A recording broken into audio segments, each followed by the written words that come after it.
So, thanks for coming.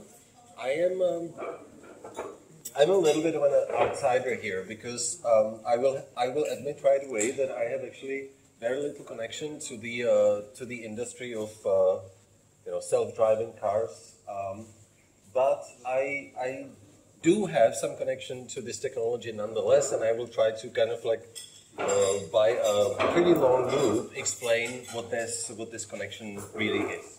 And this connection will take us through nuclear reactors. It will take us through some pretty pictures, all the way to the self-driving cars, hopefully. Okay, so before I start, I will just introduce myself a little bit.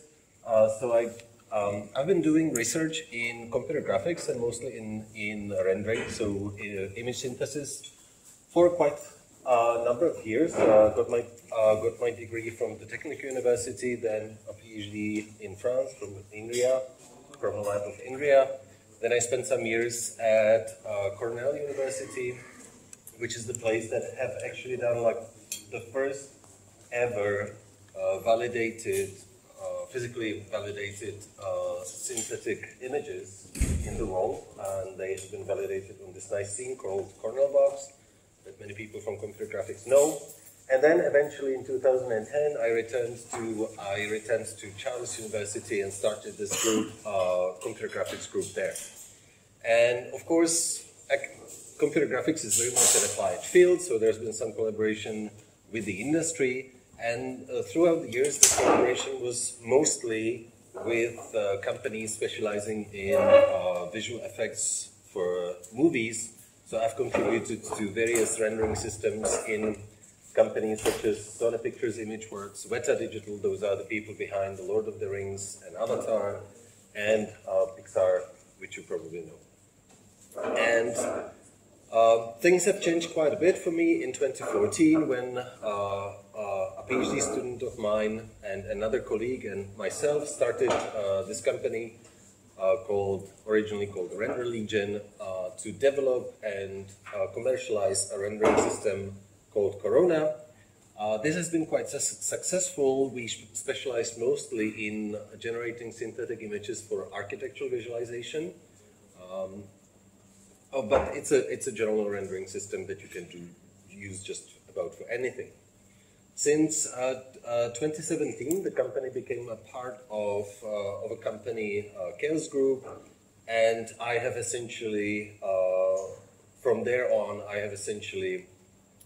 moved back to my research activities instead of management of the company, which is my happy place. Anyway, so the agenda for today is actually mostly focusing on what I know about, what my background is, and then toward the end, I will try to make this connection to the self-driving cars and especially to the data generation for the statistical learning systems.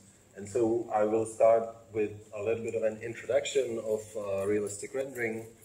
I will also make a connection to 3D printing as an introduction of how this can actually be used apart from just entertainment industry. And then eventually I will get to the autonomous driving thing. So predictive rendering. Okay, so what is rendering about? Rendering is about using computer to generate imagery, which is either very realistic, as you can see it in just about every Hollywood blockbuster today. You can use it to do more stylized computer animation, but also in various creative fields, namely architecture. Today, it's virtually impossible to propose an architectural project without having a good visualization of how the building would look like. And that goes for exteriors and interiors of the buildings. One thing that you may not know is that also catalogs that you often look at are very often generated synthetically on a computer. And this goes specifically for the very famous IKEA catalog. And this history kind of like started low, first 10 years of the 2000s, people started hearing about this realistic images that we can do on the computers, so they tried to insert this one single chair, which was computer generated, into the catalog, hoping that it will go through. It totally did. No one actually noticed. So since then, they have started putting more and more of these synthetic images into the catalog. And today, if you open up the kitchen section, about 70% of that is actually images that are generated on the computer. Cars, so when you, this is already getting us closer to what we're interested in, cars. But especially like for marketing purposes, cars are essentially only rendered. You very rarely take pictures of real cars driving somewhere in some environments. Why? Because of course you have extremely detailed models of these cars coming from the CAD systems that are used to build the cars in the first place. And second thing, you know, cars are a nice man-made project, very shiny, very easy to render and simulate the visual. And it's definitely much cheaper than taking pictures of real cars at work. So what is this rendering about? So, as I said, it's a computer process for generating images that look like photographs of real world. So what you have on the input is some kind of a description of the virtual environment that you want to so-called render. So you have a description of the geometry, description of the reflectance properties or appearance of various surfaces in the scene, light and virtual camera. And then comes this process, that's this arrow here, this rendering. And what you are asking this rendering to do is to generate this photorealistic image. And if we want to generate something that really looks like reality, the way we approach it here is that we try to recreate, really simulate as closely as possible the behavior, the real behavior of light as it's interacting with this environment. And there's a lot of commercial software for doing exactly that, and one of them is the one developing in our company. But what they really, all of them have in common is the basic underlying idea of simulating the physics of light in order to generate the images. So you can formulate the whole problem as, you know, I am creating a matrix of pixels, and each of these pixels needs to have a color, and my goal is to compute this color. So what is this color going to be? Well, I'm going to look at all the possible different ways in which rays reflecting and somehow interacting with the scene can get from the light sources all the way to the camera through that particular pixel, and I will average all of these contributions, and this is going to be my pixel. And I will have to do this for every single pixel of an image. So it's a super involved process that is based on so-called Monte Carlo simulation and Monte Carlo integration. So it's a statistical process that slowly converges to the final result. At the beginning, you get some noisy estimate, which is eventually converging to some nice simulated image. So as I said, this is very slow, and it's so slow that people are actually making fun of it. I really like this picture here because, yeah, that's how it is. You usually set up things to render, and then maybe 10 hours later, you will get your image if you're lucky enough. So for this reason, for many years, much of my research has been focusing on reducing this computational time so that we can get the images in something more reasonable. And this goes back to years of research on so-called variance reduction in Monte Carlo methods, and you can do quite well. We have been actually applying some statistical, machine learning approaches to speed up this rendering.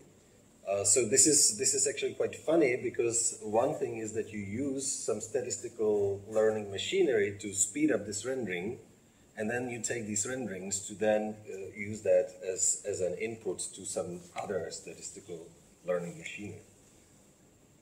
So anyway, so this is some research that I have been doing over the years on speeding up the rendering process.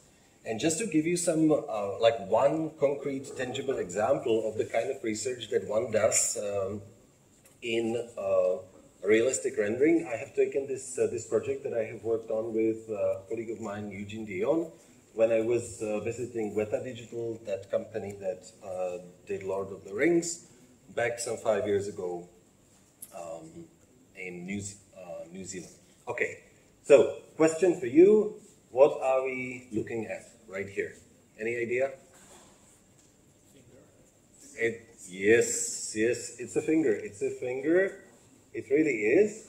And what is so interesting about it is that it's very translucent, as you can see, right? It's extremely translucent. It's quite incredible just how translucent human skin is.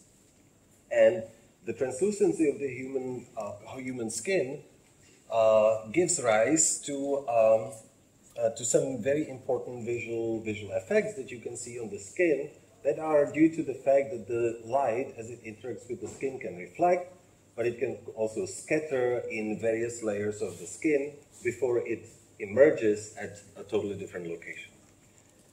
And the net effect that we can actually observe due to that are these incredible, interesting fringes of between lit areas and unlit areas on the skin. You know, first there is this yellowish fringe, which is the light from the lit area that got just below the surface of the skin and then emerged in the shade. And then there is this reddish fringe, which is the light that got all the way into the flesh and then got out in the skin, right? And so this is very typical. You know, like if you are trying to recreate an image of a human and you wouldn't simulate these effects, then these humans just wouldn't look human-like, and we would see it immediately because we are very good at looking at humans.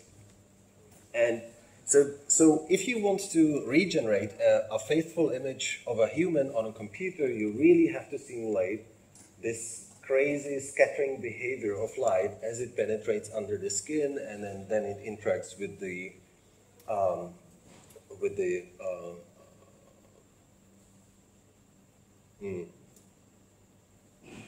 tissue. Yes, tissue was the word I was looking for. And okay, so you can do this. You can do this out of the box, and it's going to take ages because the simulation will simply not know that it's supposed to kind of find where the light is coming from up front, and it will just wiggle around, and the convergence will be extremely slow. So in this little project, we have set this goal. Okay, we want to run this simulation, but we want to make sure that this will finish in some acceptable amount of time. So what we want to do is run this Monte Carlo simulation of light wiggling under the surface, but we also want to make sure that soon enough the process will kind of like emerge back and hopefully find where the light is coming from so that it can do what it's supposed to be doing. I will recall connecting light sources to the camera. And this is interesting. This is a very interesting problem which actually connects very closely to what you are doing when you are simulating behavior of neutrons in a nuclear reactor.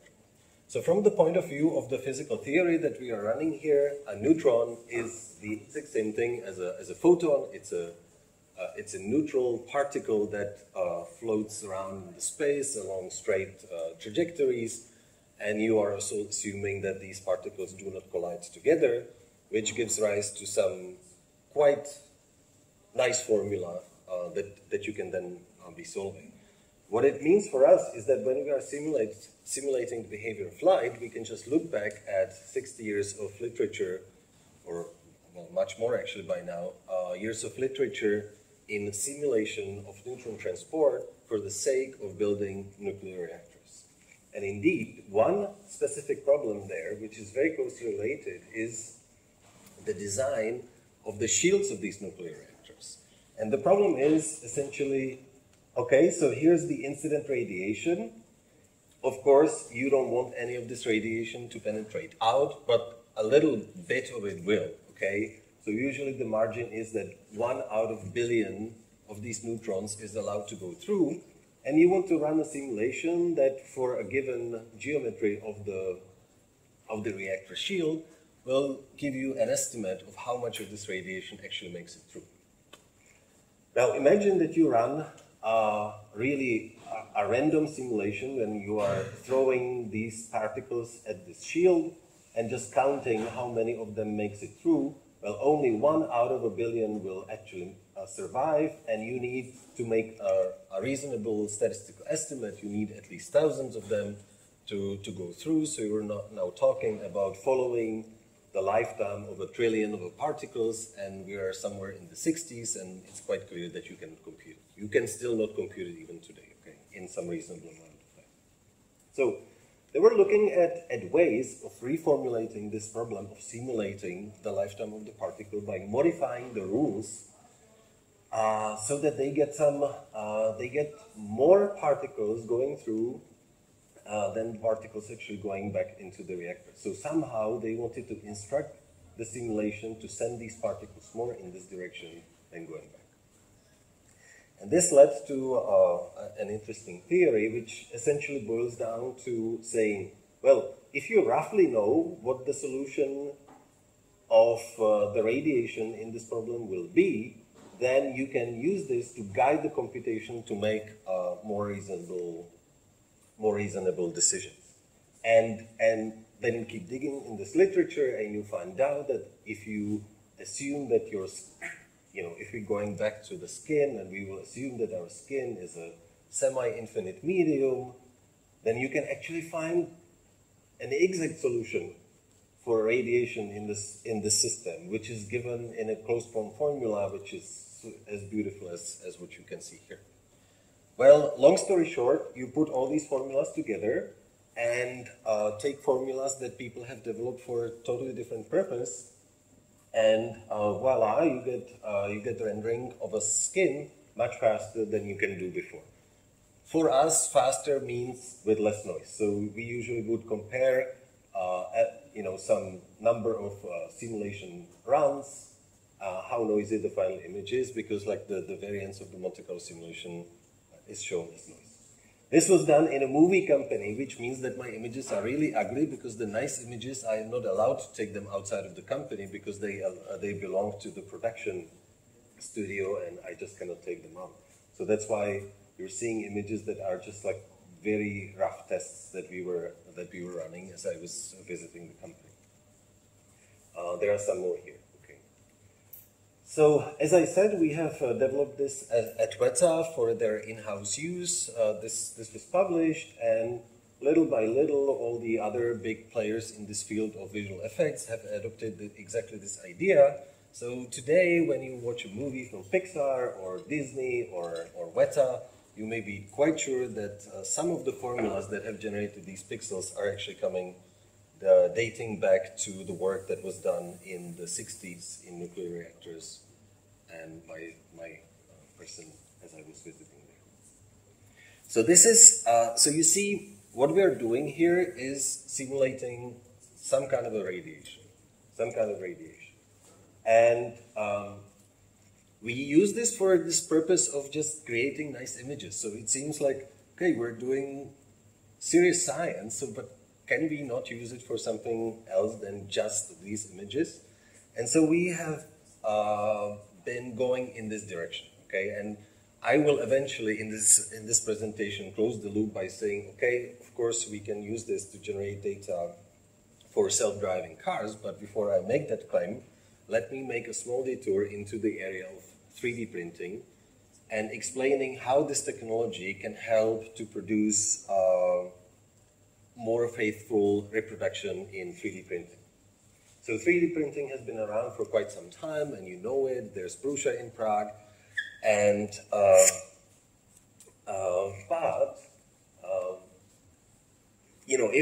if you talk to a person on the street about 3D printing, they will imagine these like not so good looking one single color 3D prints, but there is technology that can do much more. Essentially the same, there's a full color 3D printing technology based on photopolymer jetting, which is a technology very similar to your regular inkjet printer, except that as you print the layers, there's a UV curing step which solidifies each of these layers, and then you just build these layers on top of each other. The important thing is that unlike in any other technology that's available on the market, every single droplet can be of a different material. So you can mix them together and you can get incredible visual complexity out of these 3D prints. But then okay, so these are marketing images from Stratasys, the company that holds the patent for this technology. But then you start looking up closer and you start seeing that, well, maybe this 3D printed sushi isn't just the right thing, like the real sushi should really look like. And it kind of like reminds us of where we were with creating so-called realistic images on a computer back in the 90s, where we thought, okay, I mean, this is realistic. Now we look back at the Toy Story 1 and we're like, okay, what were these people thinking? And well, this is it, like we can somehow do some kind of a realistic 3D printing, but it's still quite far off from what we would like to get out of the 3D print.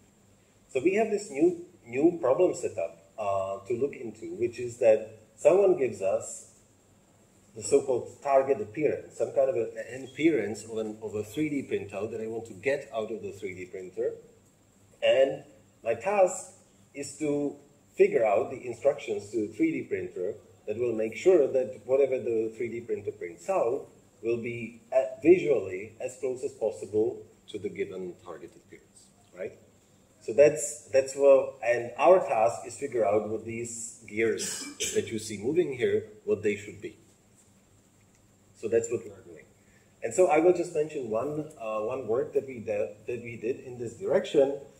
And we have started with this problem of being able to put some kind of a visual texture on the 3D printout. And those are some of the printouts that came out of this project.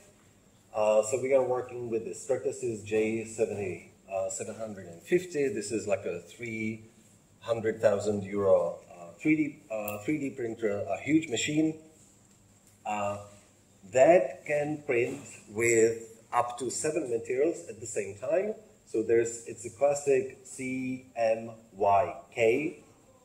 combination that you see when you print on a 2D paper. But of course, there's no paper, so you also need a white material because you're not printing on paper. So those are the materials, and the producer advertises them as the very opaque family. And if they have one property in common, is that they are absolutely not opaque. These materials are actually very, very translucent, and they have to be translucent no matter what, because the technology is based on the fact that you will be curing by UV light, and the UV light needs to be able to reach everywhere inside of the droplet of the material, because otherwise it wouldn't be able to cure it at all. So no matter what, it has to be penetrable to at least UV light, and usually things that UV light can penetrate, also visible light can penetrate. So these things are translucent. And why is that interesting? Well, the thing is, if you take an image and you send it to the 3D printer as a texture and say, print a slab with this texture, what's going to come out is something super, super blurry. Because of all the internal scattering that is going on inside of the materials of the 3D printer, there will be so much blurring that you will lose all of the details of the original texture. And so our goal in this project was, what can we do to counteract this? Like, what can we do to get 3D printouts of things like this nice and sharp? And by the way, this is not a made-up problem. I have been talking to people involved in this, also the reseller of the Stratasys printers in the Czech Republic, and actually many interesting car parts, especially from the interiors, are actually prototyped using these printers, and they hate it because everything looks much blurrier than it's supposed to. Okay, so it's a problem that people are kind of fighting, and we said, okay, let's have a look what we can do about it.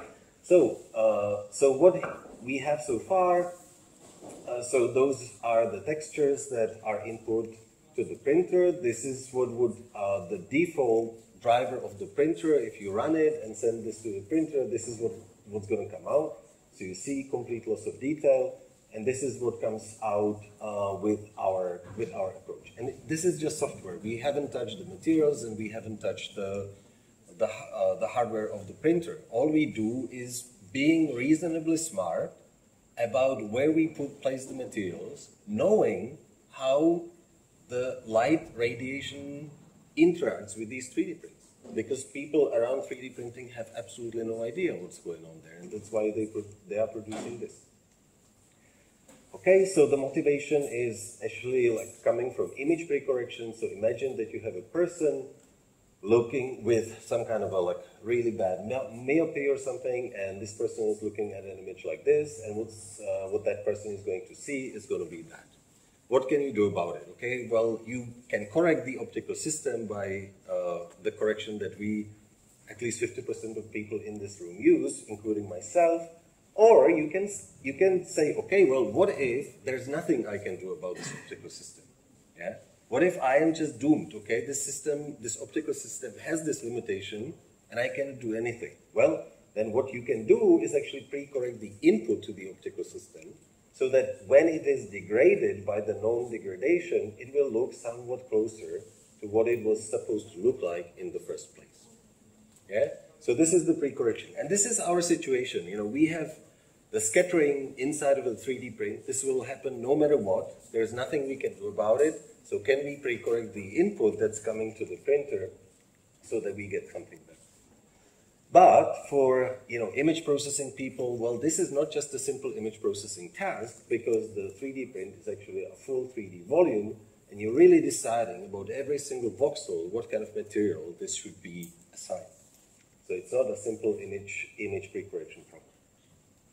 So at the end of the day, after 2 years of not knowing what we were doing, we came up with this pipeline which does the job.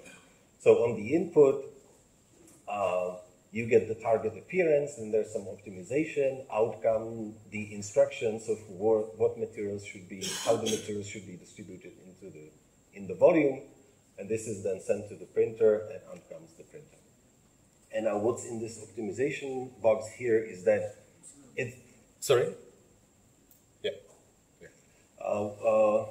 is that we have some optimization loop where we have a current solution. We run a prediction of how the 3D printout would look like should the distribution be like this.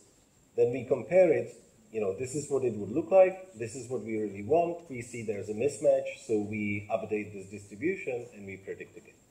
And so really the prediction is a key component of this. Like, without being able to predict how exactly this is going to look like, you would never be able to build such a loop, okay? So again, I'm trying to sell this point that it's very important to be able to run the simulation of light transport as accurately as possible. And, well, why did I talk about the skin in the first place? Because the scattering properties of these 3D printing materials are in fact very similar to those of human skin. So we can just run the same simulation out of the box that I talked about before, and what we get is this. So this is our prediction, and this is the actual 3D printout, and you see it's quite hard to spot any difference, okay? There are some small differences, but it's quite accurate. We are really able to synthesize very, very accurate predictions of how this would look like should it be printed. And with that, we can just keep refining the solution. So this is our first shot. It's very pale, not good, so we keep adding more contrasted material until we converge to the final solution. Okay, and since we are, and this is then sent to the 3D printer, and this is what we get out of it. So these are the inputs that we want to print. This is what the default driver would do, so loss of detail, and this is what we actually get. And these intermediate, I'm skipping it, these would be like, if we only did some simple image processing, which, as it turns out, is not sufficient. Of course, we're talking about 3D printing, so it would be too boring if we only applied it to 2D prints. So we also went 3D. So this is the input. This is the computer. This is the manufacturer-provided driver. This is, in the meantime, Fraunhofer have started working in the same area, so they have another driver, and this is our printer. Okay, so you see, we're definitely much better at recovering the appearance of the input than this competition that you see here. And also, we deal with like thin structures. So you see there's a 3D model here. And there's a lot of the color is actually kind of penetrating through the objects. And we're making sure that we regenerate, we recover this white surface as we should. And so, as I said, it is this problem of recovering textures in 3D printing. It is interesting, and one of the very interesting projects actually on top of that is a collaboration that we have with a student from the Brno University of Technology, who just for his bachelor thesis he just sat down and they had this printer in his lab and he started printing his own eye because he lost an eye when he was a kid. So now he uses prosthetics for one eye, and he started doing that. And so this is one of the early prototypes that he did, and you see it shows exactly the same kind of problems that I was talking about in the first place. The image that you should see here of the eye is really blurred, very blurred, and that's because of what the printer is doing. So we ran our optimization and we were able to get something better out of it. This is a very early prototype of the collaboration, and we hope that we can optimize it still further on. So this is just one of the examples where this kind of technology could be actually useful. And now, what does it have to do with autonomous driving? So, with this, I would like to close the loop of my story, going back to making the point that accurate simulation of light transport might be actually something that is relevant to self-driving cars. So far, this whole technology about realistic rendering has been mostly driven by the gaming and especially by the movie industry.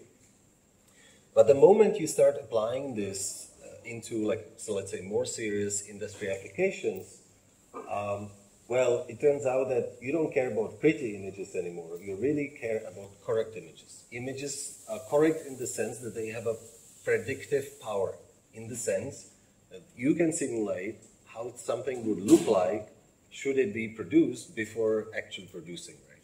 So that's the whole point.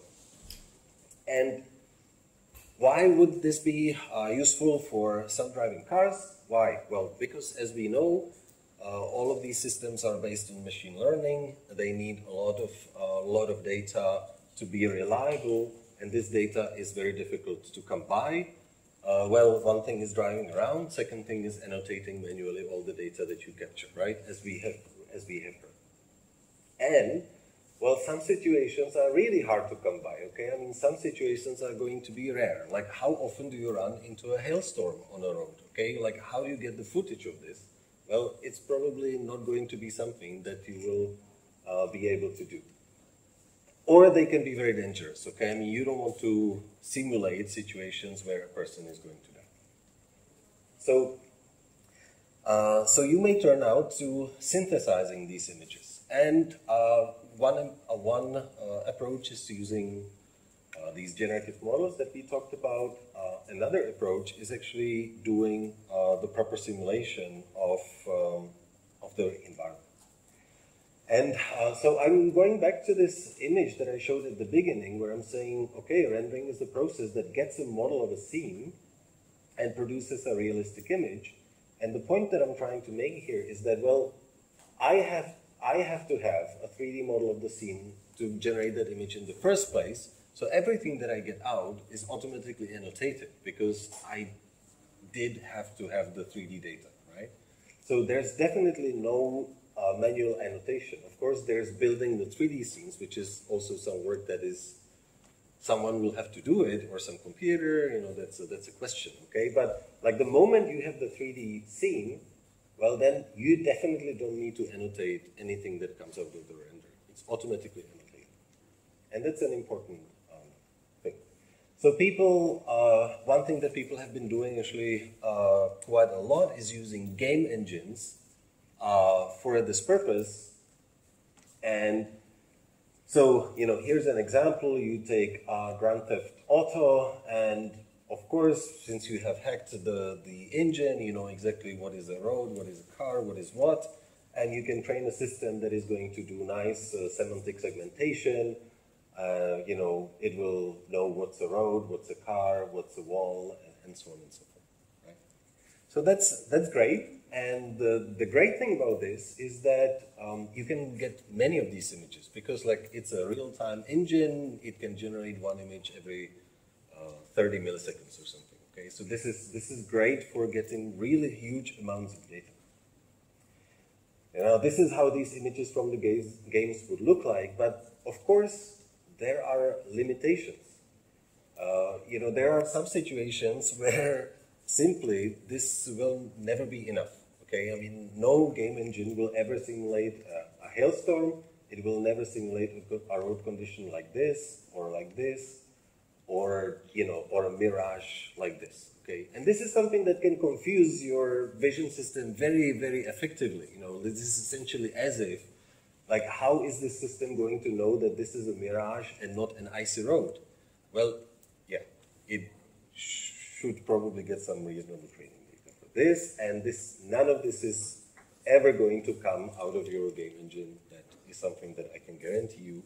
If you want to get a reasonable simulation of this, you need to be much more careful about the light transport simulation. So that's my point that I wanted to say here. And so this is something that people have been talking, and we have been actually contacted by many groups working in this direction with questions about what can we do to improve the quality of the synthetic data that are coming to the self-driving cars. And in terms of research, what we need is high fidelity rendering. Okay, so some better fidelity rendering.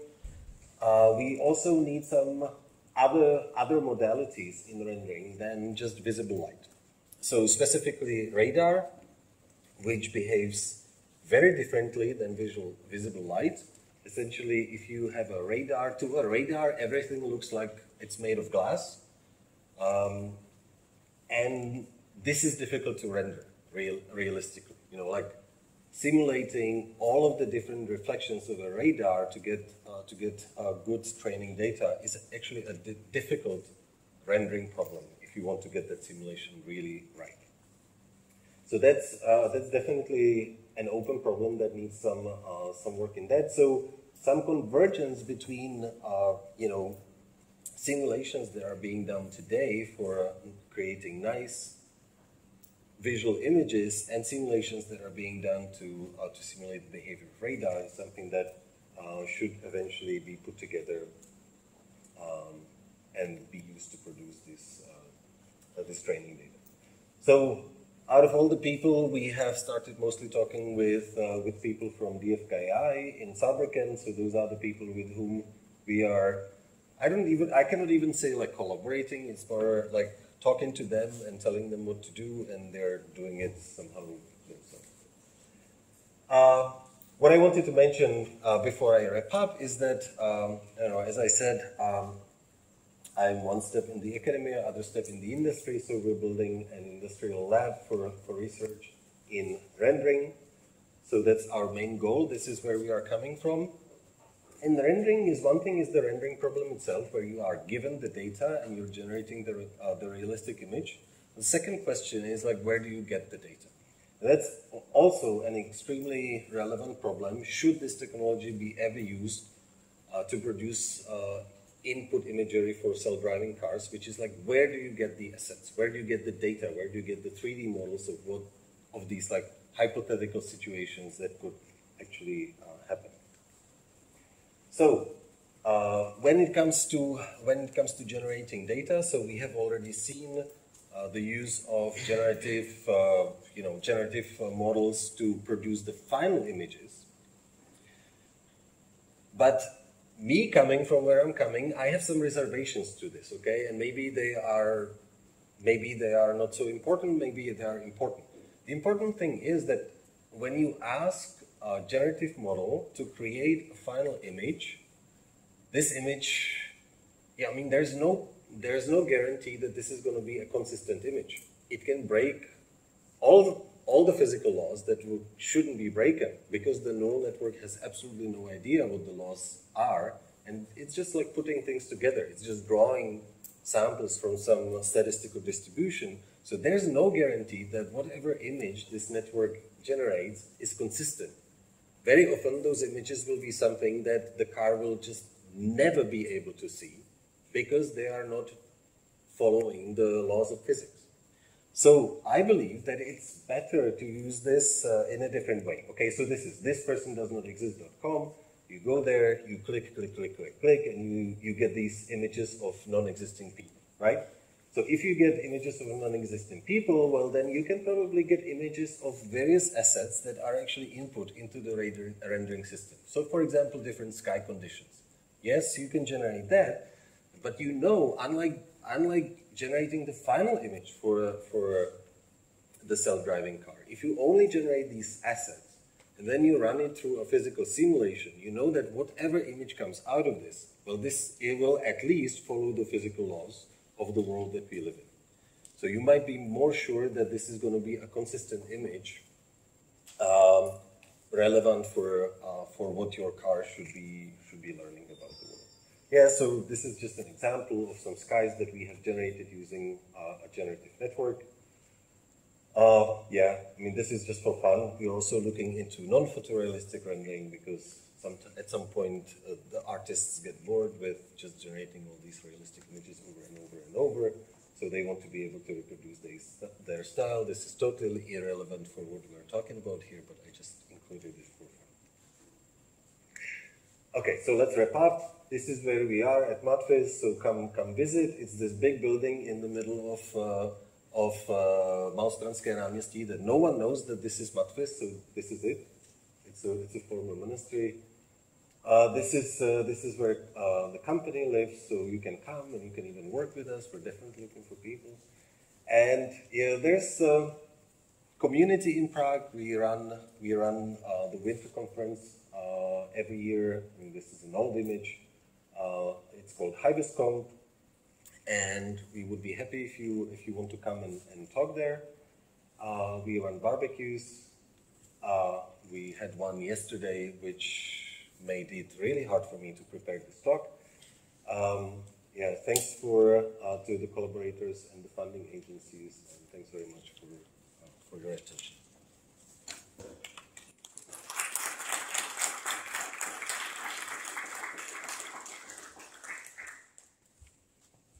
Questions?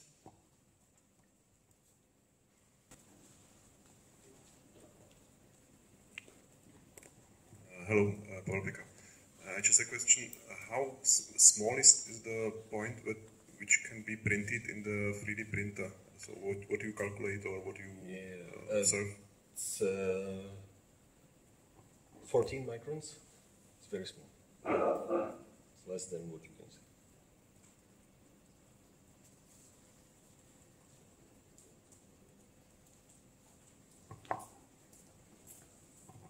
It's just a technical question. Will the slides be somewhere available or not? Yes, they can be available. Actually, like the whole talk is available. It's being streamed, I think, and the slides will be available. Thanks.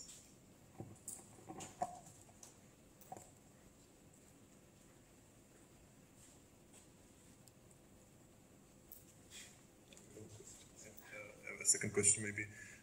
Have you tried also, if you have printed these 3D images, something with holographic ideas or holographic scattering and so on? We have not, but some people did. But you need a different printing technology. But there are actually commercially available nanostructure printers. It's a very early version of it, so it's super limited, but you can do it, and with that you can really start creating structural coloring in the sense that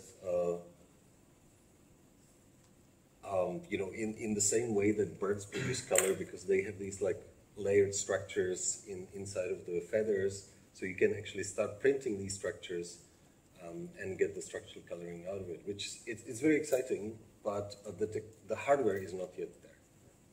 So we will need some more development of the hardware.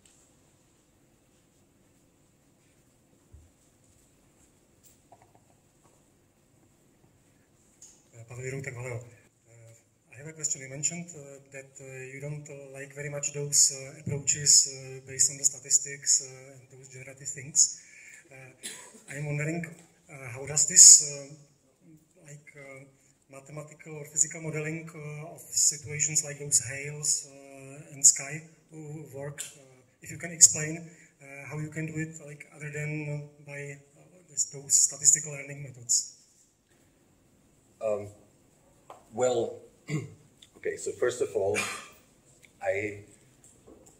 if I claim that I didn't like the the generative methods, I didn't really mean them. I mean, I love them. You know, they're great. And I just wanted to point out that they actually contain no information about the physical laws that rule that produce some kind of like a consistent world. And this might be dangerous or not. It's just up for discussion. I just wanted to present it as meat for thought. But yeah, when it comes to simulating these extreme situations, you of course need a model of interact. Okay, so first of all, you need a physical model of how a hailstorm actually behaves. So you need to really run a physical simulations of these hails falling down and bouncing on the road and so on and so forth. So that's one thing. Second thing is that you need second ingredient is that you need a model of the interaction of light with these individual droplets of ice, which is something that you can measure. It's okay. I mean, this is not so extremely difficult, but it's a pretty tedious work in essentially modeling the real world that you would have to do there. Like from the point, I mean, specifically for a hailstorm, from the point of view of rendering, I don't think this would be so complicated. The real problem is the simulation of the behavior of these, millions of droplets of ice falling down on Earth.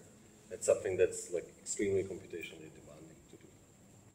And are you collecting this data by yourself? So before you start drawing such nice pictures with hails, you have to go outside with some super camera optics and collect the data, or you somehow buy the models? How does this work? Well, these images of hailstorm are not generated. These were real pictures, okay? But yeah, I mean, these images are all synthetic, okay? So you build. I mean, someone have measured or has measured data of like how does light reflect off a piece of plastic or a piece of wood or a piece of any other material, and then you just like put it together and you present it to the renderer. So you don't need to really go out and collect data maybe for some textures. So that's when you are talking about fully synthetic rendering, you don't need to collect data because it's not a statistical approach. Now, when it comes to the images that I was showing of the skies, yes, for that we are walking around with the camera and set it up and let it just take pictures of the skies every day. It's a very tedious job, especially now because it's so hot and you need to babysit the camera. Thank you. Christian, you were speaking about the rendering and about the real lighting, so there is some big, I would say, breakthrough on the field of computers. You know, the NVIDIA RTX cards, which enable the ray tracing. So what do you say on this?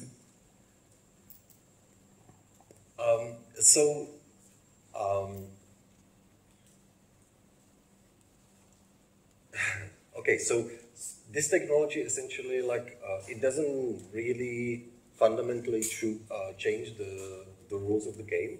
It's the whole conceptual idea of, okay, I have a 3D model of a scene, and out comes a simulated image. It's still the same.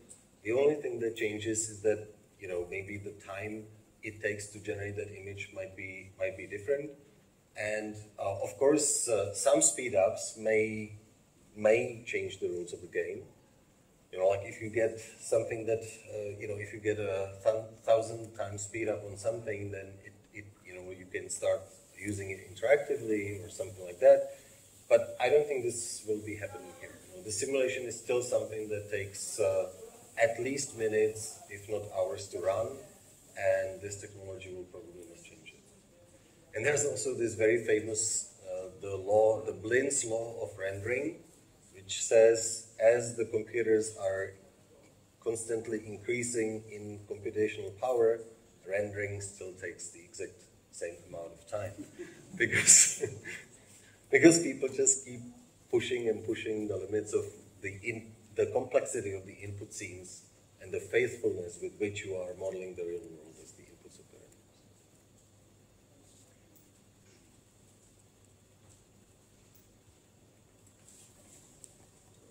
So if I may, you mentioned several times things like convergence,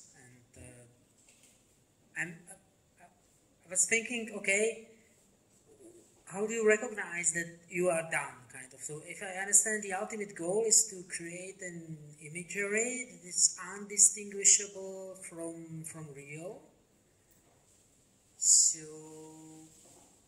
and of course there are some, financial limits, like to compute it at finite time and so on. So you probably stop your iterations after some time and you compare the results after 100 iterations. But ultimately, how do you recognize that you are done? Does it mean that no one or nothing, like any other algorithm, can recognize that the image you produce is fake or computer generated, not fake, computer generated, and it's not real? Okay, so there are essentially two important steps in producing a realistic image in this framework, in this synthetic framework that I was talking about. And one is producing the 3D model, the basic input of the rendering system itself, and then the rendering system, the simulation of the light transport given the input scene. Yeah. And so whenever I was talking about the convergence and the speed of rendering, I was really talking about what happens in this simulation. So given that someone has produced the input model, what happens then? And this is some kind of a probabilistic Monte Carlo process that suffers from variance at the early stages of the computation and then slowly converges.